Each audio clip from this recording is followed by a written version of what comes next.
La clase de hoy va a constar de dos partes. La primera va a ser la nutrición y alimentación en el aras y la segunda parte va a ser la alimentación del equino deportivo. Lo primero que vamos a ver es un recordatorio de lo que es la fisiología, el comportamiento y la fisiología y la anatomía del aparato digestivo del equino. El equino se define como un herbívoro monogástrico fermentador posterior adaptado al consumo y digestión de pasturas. Sin embargo, está equipado fisiológica y anatómicamente para el consumo de granos, es decir, de hidratos de carbono no estructurales, hidratos de carbono solubles, pero para eso requiere un periodo de adaptación previo, es decir, empezamos a manejarnos ya con valores o con pautas prácticas. Cuando cambiamos la alimentación de un equino desde un régimen forrajero exclusivamente, es decir, a base de pasturas, y lo pasamos a un sistema de estabulación, tenemos que tener un tiempo de adaptación de su aparato digestivo para el consumo de granos, que normalmente, si bien no está determinado específicamente, podemos hablar de entre una semana a 10 días, donde vamos aumentando paulatinamente la porción de concentrados, es decir, de granos que le vamos suministrando, a partir de medio a 1 kilo por día hasta llegar a la cantidad determinada. Otro punto que tenemos que tener en cuenta, que está relacionado también con una cuestión práctica, es que su alimentación en medio natural es casi permanente, es decir, consume alimentos entre 12 a 18 horas por día y por lo tanto, cuando nosotros lo estabulamos, deberíamos tratar de mimificar exactamente esas condiciones, cosa que en la realidad es imposible por una cuestión de horarios de trabajo del personal, horarios de trabajo del deporte en sí mismo, del entrenamiento, y horario del, digamos, la persona que monta ese caballo, por ejemplo, en el caso de algún amateur, como el caso de algunos deportes ecuestres. Por lo tanto, la posibilidad de racionar a los animales diariamente no supera, en el mejor de los casos, las 3 a 4 veces por día. Otro tema que tenemos que tener en cuenta es el consumo de alimentos. Está directamente relacionado con la cantidad de energía que recibe ese caballo. ¿Eso qué significa? Primero, que no va a consumir más alimentos de los que necesite para cubrir sus requerimientos de energía, y por otro lado, nosotros nos permite esa particularidad, la posibilidad de concentrar energéticamente la ración, lo que hace que podemos suministrar la misma cantidad de energía con menor volumen y menor peso, lo que nos es útil en el caso del caballo de deporte para que no cargue peso muerto de la competencia. Desde el punto de vista del consumo de las pasturas, desde ya que prefiere las gramíneas, y eso tiene que ver con no solamente con una cuestión de palatabilidad, porque tiene mayor proporción de hidratos de carbono que las leguminosas, sino que además también tiene que ver con la necesidad que tiene el equino de consumir forrajes ásperos, groseros, para facilitar o posibilitar un aumento de la salivación, ya que no posee el reflejo de Pavlov. En cuanto al no aceptar comida contaminada, tiene que ver con una cuestión absolutamente práctica. Es muy difícil que nosotros podamos suministrarle voluntariamente algún medicamento por vía oral. Generalmente todos los medicamentos por vía oral se realizan bajo un suministro forzado. Otra de las pautas de comportamiento alimenticio importante es el tema del consumo de sal. Los alimentos que consumen los nutrientes, puede comprobarse esto fácilmente en cualquier tabla de composición de alimentos, no contienen cloruro de sodio, lo contienen en muy escasa cantidad. Esto nos da la pauta que los caballos deben recibir en todas sus categorías y en todas circunstancias algún suplemento de sal, de cloruro de sodio como mínimo. Por supuesto, cuando veamos el tema del animal de caballo deportivo, vamos a ver también la necesidad de consumo de otro tipo de sales, es decir, lo que denominamos electrolitos. El tema del olfato es importante porque como presenta una zona ciega delante de los ojos, el caballo resopla sobre su alimento para poder ver qué es para poder determinar qué es lo que está comiendo en base al olfato. Por lo tanto, si nosotros suministramos alimentos demasiado purbulentos, es decir, con mucha cantidad de polvillo, etc., al resoplar sobre esos alimentos va a levantar ese polvo y lo va a aspirar, y en animales que tienen estabulaciones prolongadas a lo largo de su vida, como pueden ser los caballos de deportes ecuestres, pueden resultar en enfermedades pulmonares obstructivas. Desde el punto de vista de la prensión y masticación, no es demasiadas las particularidades que debemos considerar en el equino. Pasaríamos directamente al tema de la salivación. La salivación, como habíamos dicho antes, está desencadenada por estímulos mecánicos, por el contacto de forrajes groseros con la mucosa bucal. Lo que tiene mucha importancia son las características físico-químicas, es decir, por un lado, la cantidad importante de salivación que produce el caballo y que está directamente relacionada con la materia seca del alimento. No deben confundir, ya como aclaración desde el vamos, lo que significa materia seca con lo que es forraje, porque materia seca es la cantidad de materia que queda luego de ser un alimento sometido a un proceso de desecación. Mientras que forraje, como vamos a ver más adelante, es todo aquel alimento que tiene un porcentaje de fibra mayor al 18%. De la misma manera, tampoco deben confundir forraje con fibra.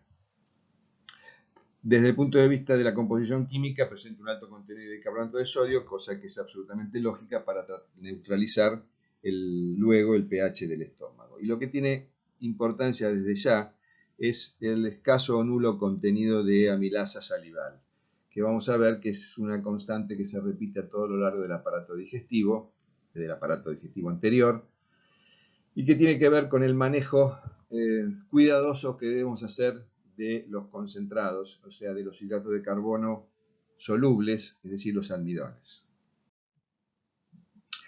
Llegado al estómago, y aquí tenemos que tener en cuenta, desde el punto de vista anatómico, la presencia de dos fondos de saco, un fondo de saco dorsal y un fondo de saco ventral, con una separación dada por el marco plegado, que separa dos regiones desde el punto de vista histológico en glandulares en el fondo de saco superior y glandulares en el fondo de saco inferior. Esto tiene importancia desde el punto de vista de la aparición del síndrome de úlcera gástrica equina, que no es motivo de esta clase, pero sí tenemos que tener en cuenta que en el fondo de saco superior vamos a tener fermentación bacteriana amilolítica, que va a depender obviamente de la dieta en cuanto a la cantidad y a la calidad.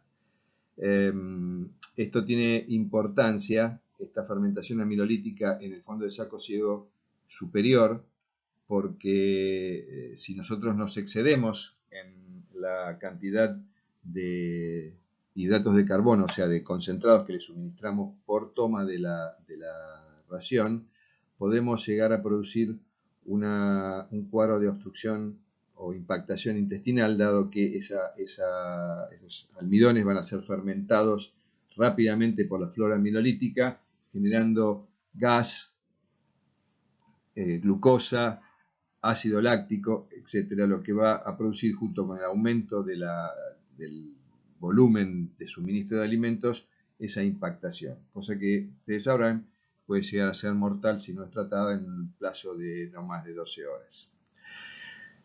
Pasamos al intestino delgado, donde aquí sucede un poco lo que venimos hablando hasta ahora, es decir, tenemos un equipamiento enzimático suficiente como para la digestión de almidones, proteínas y grasas, pero esto va a estar directamente relacionado con el individuo.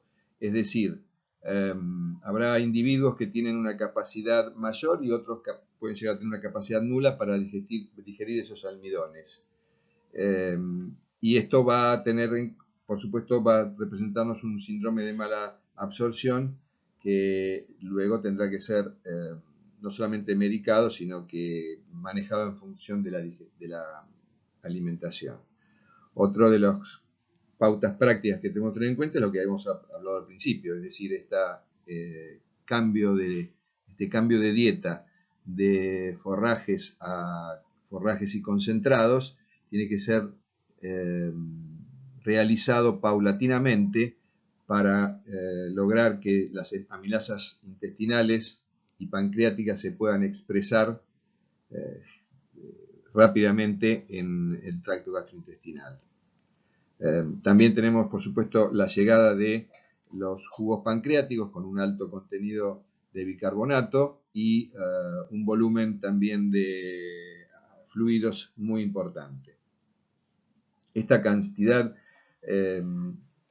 limitada de absorción, de digestión y absorción de hidratos de carbono soluble, de almidones, nos va a llevar al problema siguiente, que es, acá pueden ver las proporciones de alfa-amilasa pancreática en las diferentes especies, y les decía entonces que nos puede llevar, estas deficiencias de amilasa nos pueden llevar al segundo problema que tenemos en los caballos desde el punto de vista de la fisiología y fisiopatología digestiva, que es la posibilidad de que esos almidones no digeridos pasen al intestino grueso sin ser digeridos y allí se genere una disbacteriosis por aumento de las bacterias amilolíticas sobre las celulolíticas con el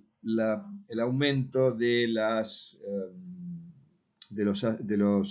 glucosa, del ácido láctico, con un cambio de pH y con un cambio de presión osmótica que lleva desde una diarrea, porque se invierte en la absorción, pasa a ser una eliminación de agua, hasta la posibilidad de traspaso de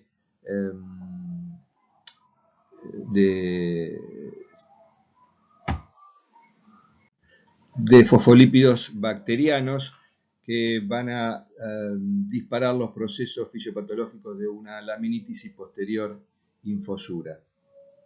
Desde el punto de vista de la fisiología del intestino grueso tenemos que tener en cuenta, desde el punto de vista práctico, la motilidad, que va a depender del tamaño de las partículas, es decir, a menor diámetro o tamaño de esas partículas el tránsito va a ser más acelerado, mientras que cuando las partículas son de mayor tamaño el tránsito para poder realizar una correcta digestión por parte de las bacterias va a estar más disminuido, va a ser más lento. Esto desde el punto de vista de los distintos alimentos que vamos a ver más adelante tiene su importancia.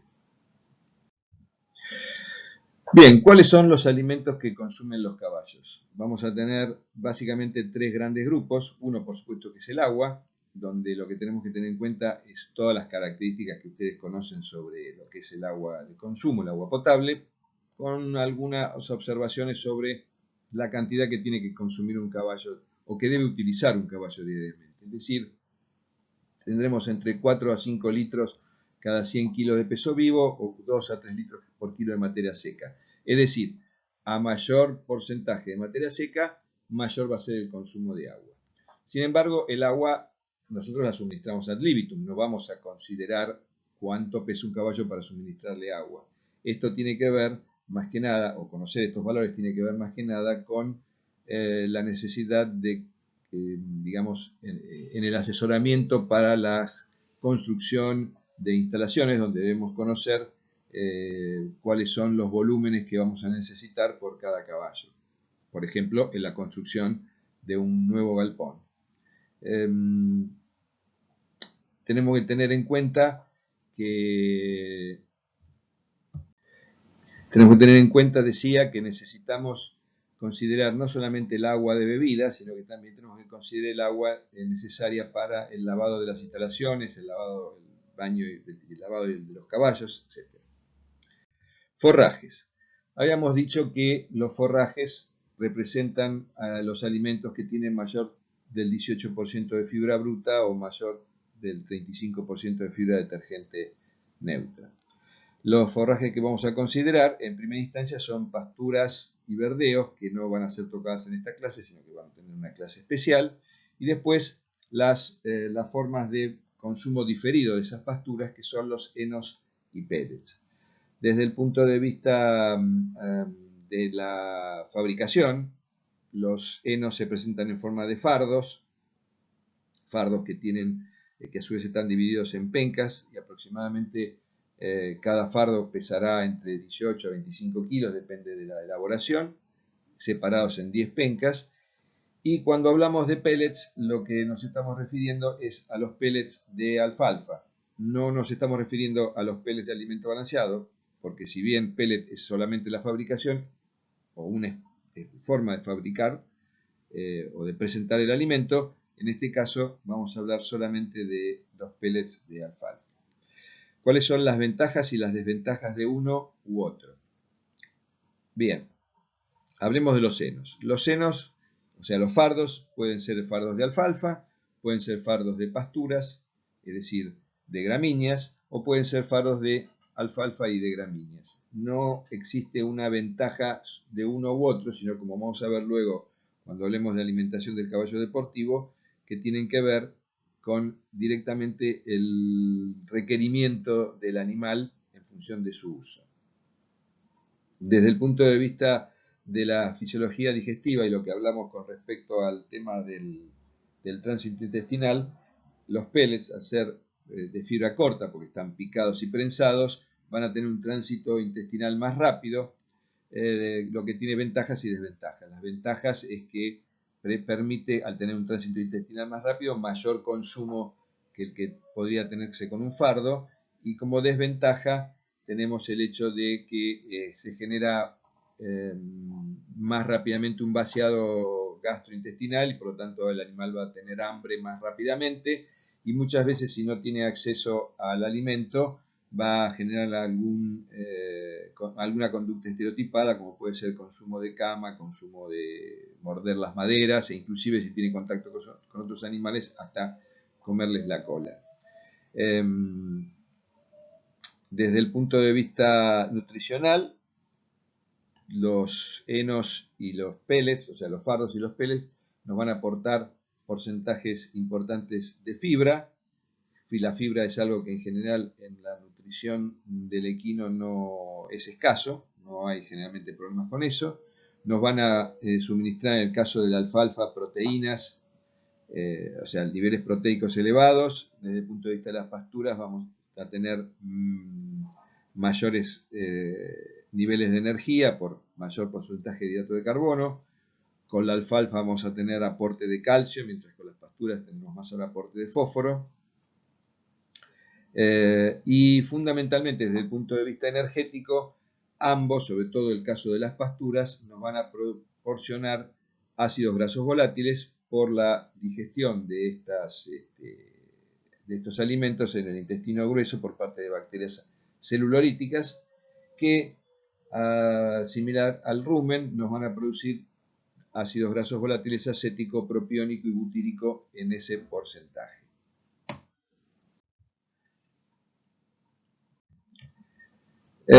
Luego tenemos los concentrados, el grupo de concentrados, que son aquellos alimentos que tienen menos del 18% de fibra bruta o menos del 35% de fibra detergente neutra.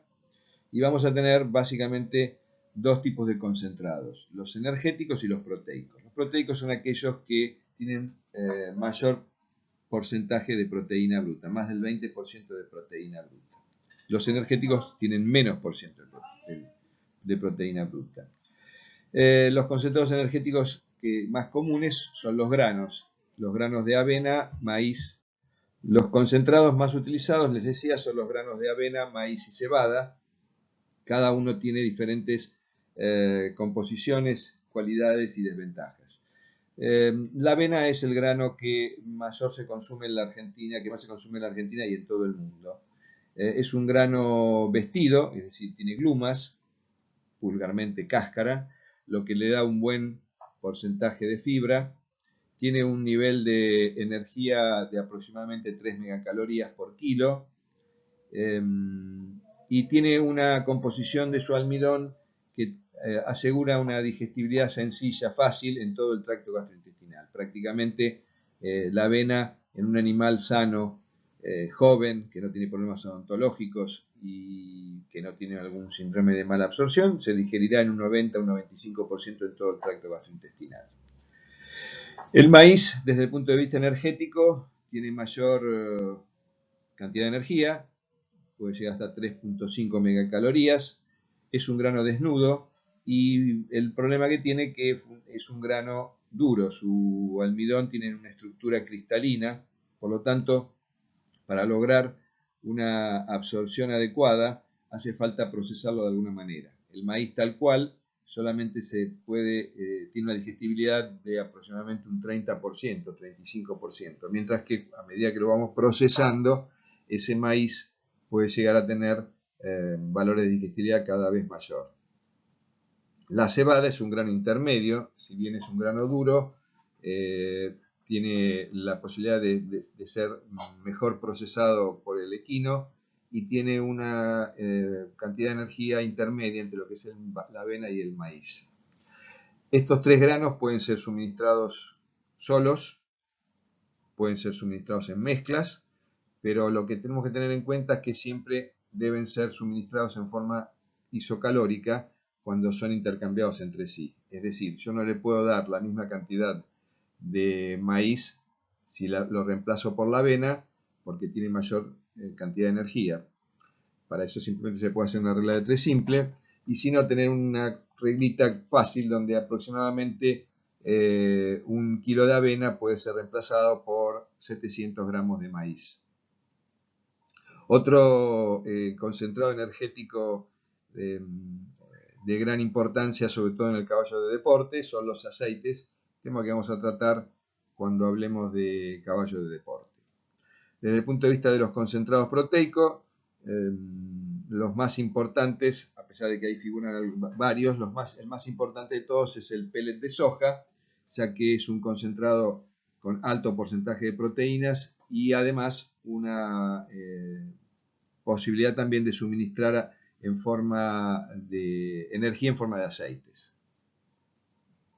Los suculentos como la zanahoria o el lino son simplemente premios. El lino tiene algunas propiedades de facilitar el tránsito gastrointestinal, se puede suministrar un puñado en la ración, no hace falta ninguna medida particular y actúa como un ayudante para el tránsito intestinal y mejora el pelo, etc. Eso es algo que, digamos, es muy tradicional.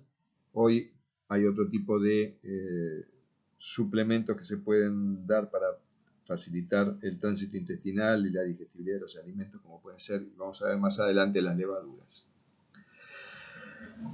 Los balanceados, si bien en esta diapositiva figuran mezcla de granos entre esos partidos, hoy los balanceados son todos presentados en forma de pellets.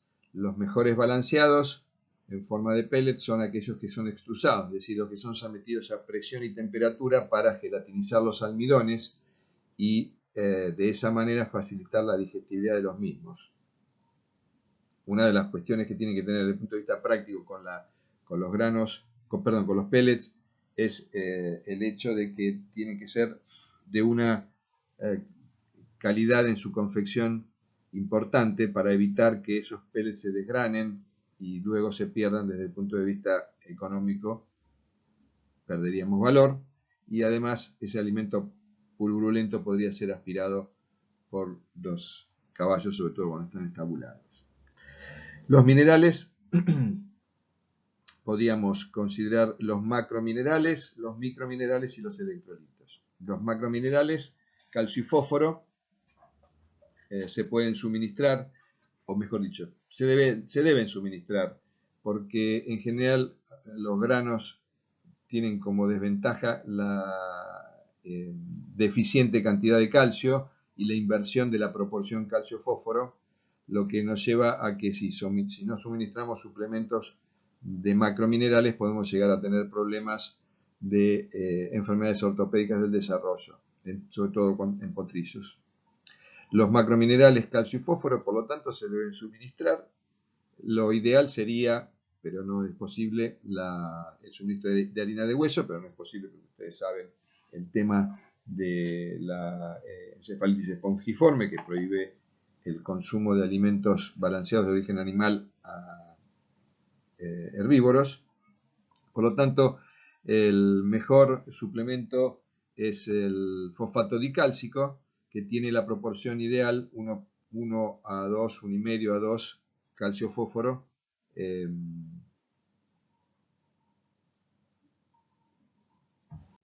Perdón, es al revés la proporción. El fosfato dicálcico tiene una proporción ideal de 1,5 a 2 a 1 calcio-fósforo. Los microminerales, zinc y cobre, en general no se suministran como suplemento en la ración elaborado por uno mismo, sino que se compran en las veterinarias que producen este tipo de suplementos micromineral. Son importantísimos zinc y cobre, como vamos a ver más adelante, en el suministro de alimentos para potrillos. Los electrolitos sodio, potasio, cloro, magnesio son necesarios, como habíamos dicho al principio, sobre todo en caballos deportivos, pero es válido el suministro de por lo menos cloruro de sodio para todas las categorías de animales. Aquí vemos algunos ejemplos de granos: avena, maíz, cebada, sorgo. El sorgo no lo debemos considerar, pero más que está puesto aquí, como un alimento práctico para el suministro a los equinos, porque si bien tiene niveles de energía suficientes y para lo que es los requerimientos del caballo, es un grano pequeño, duro, que solamente se puede suministrar si nosotros lo procesamos, ya sea partiéndolo, hirviéndolo, etc. O, por supuesto, en un alimento balanceado extrusado.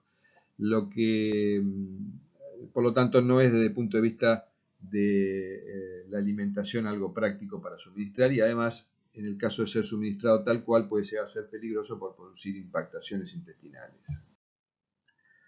Vemos peles de soja y soja, porotos. Bien, habíamos hablado hasta ahora de lo que son los alimentos que consumen los caballos.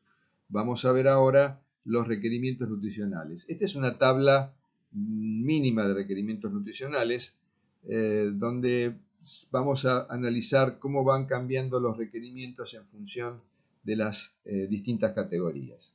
Por empezar, en la primera fila, el caballo adulto en reposo y los primeros 8 meses de preñez, vemos que los requerimientos de energía obviamente son similares, no son demasiado importantes. A partir de los 16, 17 megacalorías es lo que requiere un animal adulto en mantenimiento y en una yegua preñada en los primeros 8 meses de preñez. ¿A qué nos referimos con mantenimiento? Mantenimiento es una equino que se encuentra en su medio natural, es decir, en el campo, en una pastura, consumiendo alimentos que le sirven solamente para mantenimiento de sus funciones vitales, donde no hay crecimiento porque se trata de un adulto, donde no hay actividad reproductiva y por supuesto que los requerimientos de energía solamente son necesarios para la vida habitual de ese animal. Como podrán ver a continuación en la parte de proteína bruta, la especie equina no es una especie que requiera porcentajes de proteína muy altos, no solamente en mantenimiento, sino a lo largo de todas sus distintas categorías. Lo mismo que el calcio y fósforo, por lo menos en el caballo adulto y en la yegua en los primeros 8 meses de preñez. Ahora, ¿cómo vamos a cubrir esos requerimientos de energía, proteínas, calcio y fósforo? A partir, por supuesto, del consumo de alimentos. ¿Cuánto es lo que consume un caballo? Entonces, lo tenemos en la última columna de la derecha. Es un porcentaje del peso vivo expresado en materia seca. Es decir, en el caso del caballo adulto en mantenimiento y los primeros 8 meses de preñez, representa el 1,5% de su peso vivo expresado en materia seca. O sea, si nosotros estamos suministrándole, por ejemplo, una alfalfa que tiene, en el caso de un caballo tabulado, que tiene un porcentaje de casi el 90, 80 y pico, 90% de materia seca, tendremos que a un caballo de 500 kilos tendrá que consumir aproximadamente 7 kilos, 7 kilos y medio de materia seca, o sea, de alfalfa en fardo. Si esto lo pasamos a una pastura, piensen que una pastura tiene no más del 20% de materia seca, por lo tanto estaríamos hablando de casi 50 kilos de pasto diario. A medida que cambiamos de categoría, vamos a hablar, como les dije al principio, de las yeguas en lactación, o sea, en gestación, en servicio. Vemos que en el último tercio de gestación el consumo de alimentos sube en un porcentaje bajo, del 1.5 al 1.75, y fundamentalmente está dado ese aumento del consumo para cubrir los requerimientos de proteína, como ven pasa del 8 al 10%, de calcio y fósforo, y desde el punto de vista de la energía, si bien obviamente aumenta poco comparado con los requerimientos de proteína y calcio y fósforo. ¿A qué se debe esto? En el último tercio de gestación nosotros tenemos un crecimiento exponencial del feto, lo que hace que se requiera proteína para formar tejido, proteína para formar la matriz ósea y calcio y fósforo para la formación de su esqueleto.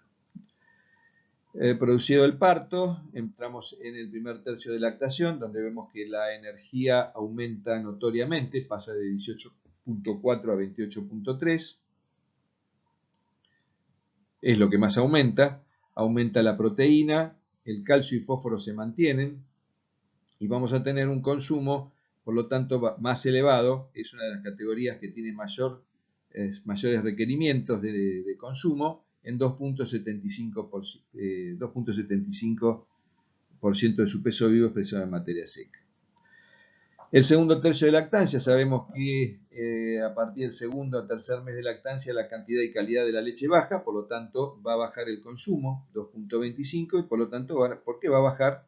Porque va a bajar el requerimiento de energía, de proteínas y ligeramente el de calcio y fósforo. Pasemos al potrillo lactante. El potrillo lactante, los primeros 2 o 3 meses de vida, no requiere una suplementación alimenticia particular, porque la leche de la yegua alcanza más lo que levanta en la pastura. Sin embargo, fíjense que a partir del tercer mes los requerimientos de proteína y sobre todo calcio y fósforo son muy importantes.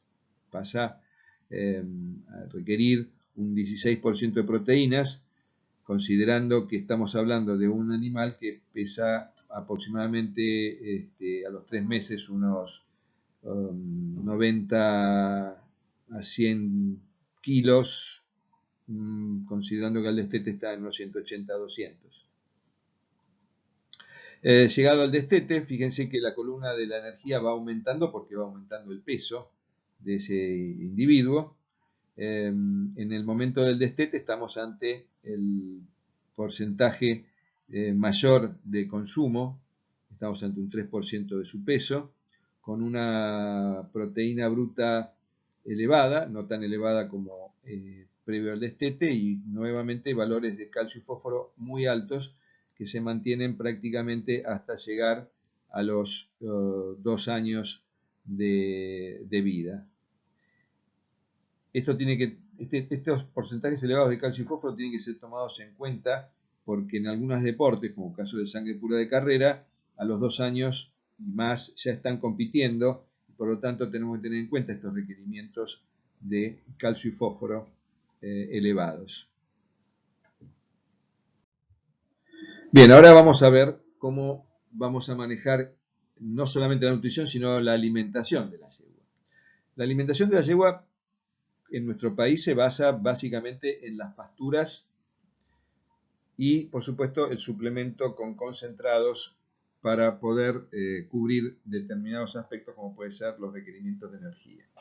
Habíamos visto que teníamos 3 etapas: preñez temprana, o sea, los primeros 8 meses de preñez, el último tercio de preñez, y luego tenemos 2 categorías durante la lactancia, que son los primeros 3 meses y luego hasta el destete.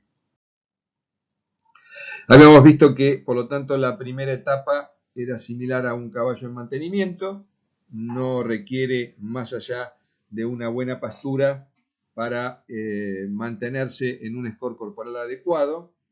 Hay que evitar el exceso de alimentación por un problema de obesidad que lo pueda llevar a un síndrome metabólico que nos va a traer tanto sea problemas durante el parto por obesidad o por luego este síndrome metabólico puede afectar la fertilidad para una preñez temprana. Acá vemos el crecimiento exponencial del feto en la segunda etapa, lo que nos va a requerir un aumento de la proteína de calcio y fósforo, pero no tanto de la energía. ¿Cómo podemos cubrir esto desde el punto de vista energético para la yegua que está en el último tercio de gestación? En aproximadamente entre medio y 3/4 kilos de concentrado cada 100 kilos de peso vivo. Acá tenemos que tener en cuenta el suministro de microminerales, hierro, zinc, cobre, magnesio y manganeso, porque estos son escasos en la leche y la leche no es factible de ser modificada modificada demasiado por la alimentación. Por lo tanto, todos estos microminerales, para que el feto los acumule en el hígado, tienen que ser suministrados a la madre durante la preñez. Habíamos hablado de tratar de evitar un aumento del score corporal. ¿Y por qué hablamos de score corporal y no hablamos de peso? Porque si nosotros nos manejamos con el peso, vamos a ver que una yegua preñada va a tener mayor peso por el peso del feto y los líquidos fetales. Por lo tanto, es preferible mantener el score corporal y manejarse por el score corporal.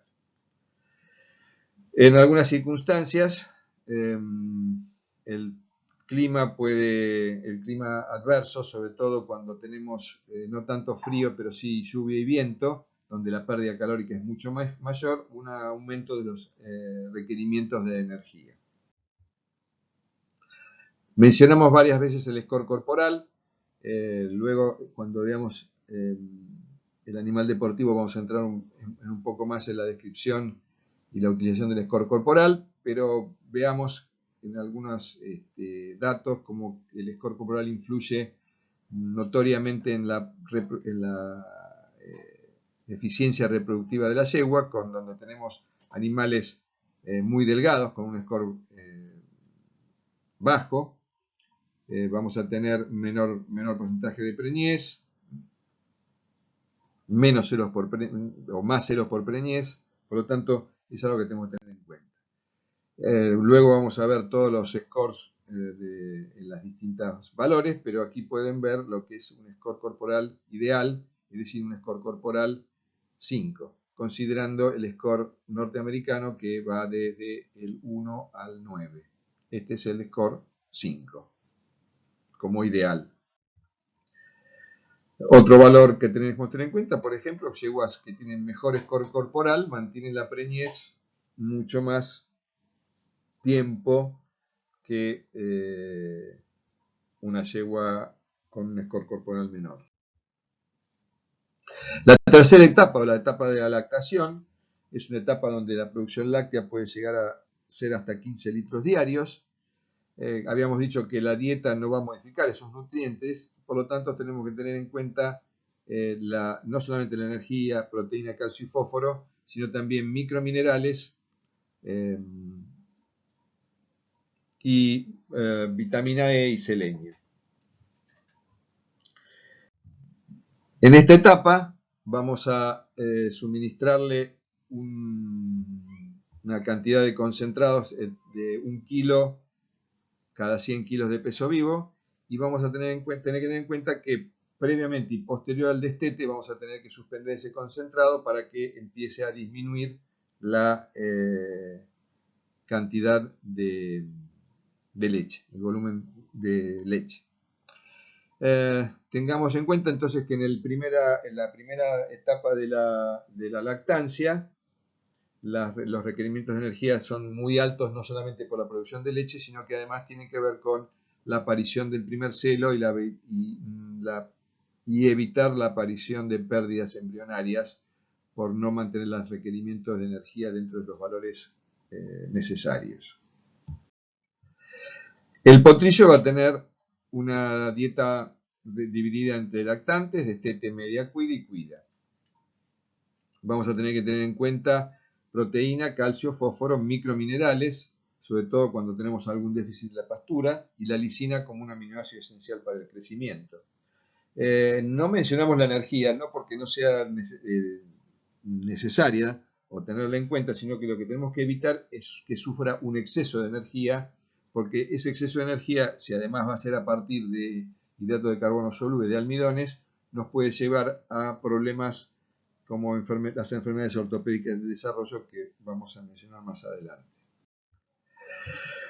Los lactantes, es decir, los primeros 6 meses de vida, van a tener dos etapas. La primera, como habíamos dicho, se va a mantener a partir de la leche materna y lo que recoja en las pasturas. Y luego vamos a tener dos momentos donde va a tener un retraso en su crecimiento, naturalmente debido a una disminución de la calidad de la leche, aproximadamente a los 3 o 4 meses, y posteriormente en el momento del destete.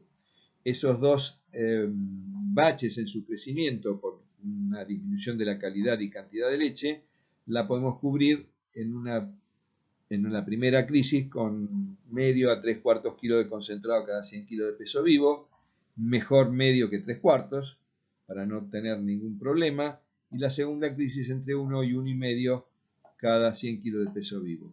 No son cantidades muy grandes, porque si ustedes piensan que un potrillo al destete estará aproximadamente los 200 kilos, estamos hablando de 2 kilos de concentrados diarios, siempre refiriéndonos en este caso a la avena.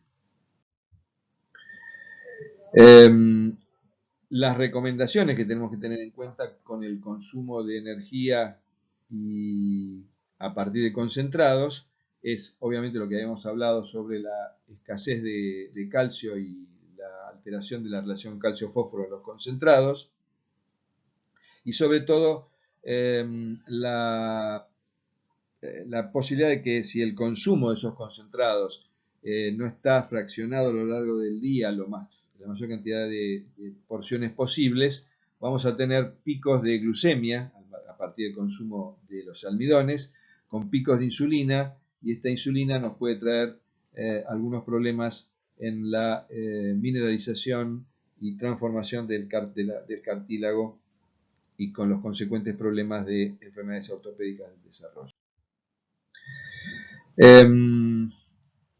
Estas dietas con concentrados están o pueden ser suplantadas, sobre todo con alimentos balanceados, por dietas en base a fibra y grasa como fuente de energía, que obviamente ninguno de los dos va a producir un pico de insulina, ya que no van a ser digeridos a almidones y luego a glucosa, o sea, van a ser transformados en ácidos grasos volátiles y ácidos y en grasas, lípidos. En esta tabla lo que vamos a ver es los pesos que nosotros, de los que estamos hablando hasta ahora, para tener una idea de cuál es la curva de crecimiento de un potrillo de silla. Vamos a ver que al nacimiento está en un 10% del peso adulto, o sea, aproximadamente unos 45 a 50 kilos, llegando a los 3 meses en unos 100, 150 kilos, dependiendo del peso de adulto, y al destete, que es una de las pautas que ya vimos que deberíamos mantener para destetar, estamos alrededor del 50% del peso adulto y casi un 90% de la alzada. Finalmente, estos animales a los 18 meses, momento de la venta, van a estar casi en el peso adulto y en la alzada de adulto. Destete y media cuida. En el momento del destete vamos a tener hasta este momento una ganancia diaria de aproximadamente 800 gramos diarios promedio, donde en algunos casos, como por ejemplo en el momento del destete, vamos a tener una ganancia diaria que puede estar en 1 o 2 kilos. Estos habíamos visto que para cubrir las deficiencias en la producción, en el suministro de leche, tendríamos que hablar de 1 a 1,5 kilos de concentrados cada 100 kilos de peso vivo. En este momento, como el animal entra en un sistema de media cuida, tenemos que tener en cuenta el consumo de forraje. En términos generales, para cualquier categoría de animales, el forraje se debe suministrar 1 kilo cada 100 kilos de peso vivo. Si estamos hablando de potrillos que estarán alrededor de los 200 kilos, al momento del destete, vamos a suministrarles unos 2 kilos de forraje diarios, sumado por supuesto a lo que consuman en la pastura durante el día. Acá tenemos que tener en cuenta de vuelta los macro y microminerales, sin cobre y magnesio, para evitar los problemas de enfermedades ortopédicas del desarrollo. Vamos a ver brevemente o ligeramente lo que son las enfermedades ortopédicas del desarrollo. Son una serie de enfermedades que están dentro de la misma clasificación, que aparecen en determinados momentos del crecimiento, como puede ser, por ejemplo, deformaciones angulares, contracción de tendones, epifisitis, osteocondrosis, etc. Todas estas enfermedades tienen una base genética, una base nutricional y una base de manejo. Algunos ejemplos de potrillos con enfermedades ortopédicas, con epifisitis y deformación de los ángulos articulares, con retracción de tendones. Nuevamente podemos observar en el lado medial de los carpos o de la epífisis del radio las deformaciones, las podemos definir como epifisitis. Algunos ejemplos radiológicos de epifisitis, de deformación de huesos del tarso, de osteocondritis, quistes óseos. Y como ya hemos dicho, cuáles son las distintas causas, porque estas enfermedades son multifactoriales, pueden ser los desbalances minerales, tanto por exceso como por defecto, un manejo inadecuado de la calidad de vida del animal, un desbalance también en la alimentación y por supuesto factores genéticos y raciales. Acá vemos algunas de las maneras de evaluar y tratar las distintas pautas etiológicas.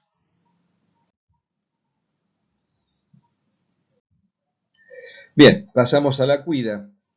En este momento, obviamente, el caballo estará aproximadamente en 1 año de edad. La ganancia va a disminuir a medio kilo por día. Vamos a disminuir necesariamente el consumo de concentrados a medio a 1 kilo por día, pero la cantidad total va a ser mayor porque estamos hablando ya de un caballo que podrá estar en los